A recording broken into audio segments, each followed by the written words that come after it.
Est-ce que c'est une plateforme ici en Suisse ou bien alors c'est open, allons-y carrément dans tous les sens. Créer des liens, c'est ce que je voulais dire moi. Moi j'ai toujours aimé faire ça, je ne suis pas la première d'ailleurs, mais justement quand tu voyages, tu connais aussi des gens qui habitent ailleurs. Oui, alors moi je prendrais volontiers un café, je paye. Plus en haut à gauche. Ouais. Voilà. Parfait, vas-y. Parfait. Si je te dis dynamique artistique, tu visualises quoi? Je vois déjà des personnes en premier. C'est difficile de l'avoir tout seul. Et je pense que c'est le mélange de personnes, d'envie et d'idées qui font une dynamique artistique. Voilà, je peux être une petite main s'il y a besoin d'aide ou de choses comme ça, coller des affiches en passant par d'autres choses à faire ou à mettre en place. Quand je l'ai fait, bien sûr, j'étais jeune et c'est vrai qu'à Fribourg, il n'y avait rien en fait. Il n'y avait rien, il n'y avait pas, à part quelques discos, comme on disait à l'époque, il n'y avait vraiment rien. Donc il y a aussi ce phénomène d'époque aussi qui est lié à un mouvement un peu entre Woodstock et en passant par le reste. Ça nous est arrivé.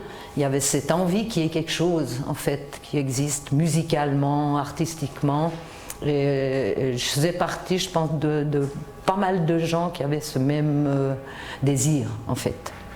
C'était un désir qui va au-delà donc d'une profession, c'est quelque chose... Il y avait peu de personnes, surtout à l'époque, qui auraient eu la possibilité, je dirais, de vivre en créant des choses comme ça, en tout cas pas au début. Beaucoup de gens qui mettaient la main à la pâte, beaucoup d'énergie, beaucoup de rire. Je pense que l'envie était le premier élément. Il y avait en même temps le début du Belluard où on a aussi participé parce que voilà, ça s'est fait un peu de bric et de broc. Début de Friard, toutes ces personnes, que ce soit dans le milieu rock ou dans un autre milieu comme ça, Fribourg c'est petit.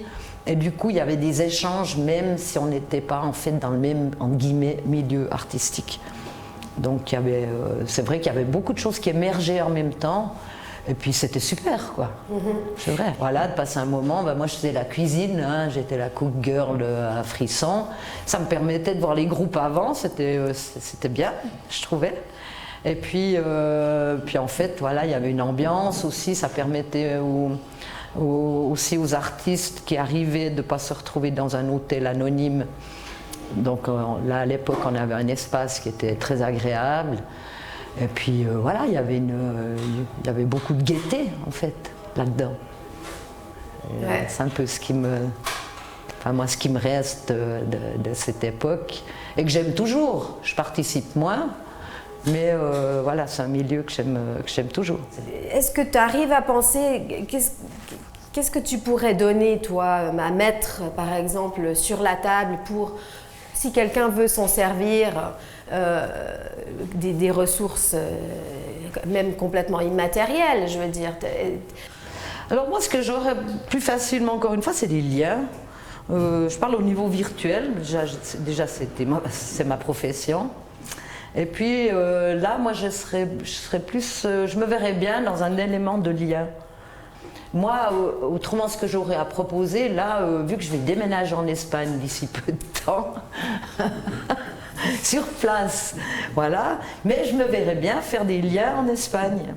Voilà, moi je serais un peu, comment on appelle déjà les dames qui voulaient marier toujours les autres. Une entremetteuse. Voilà, je serais une entremetteuse. Je serais une entremetteuse artistique. D'ailleurs, si je fais ça, je mettrais Marlise.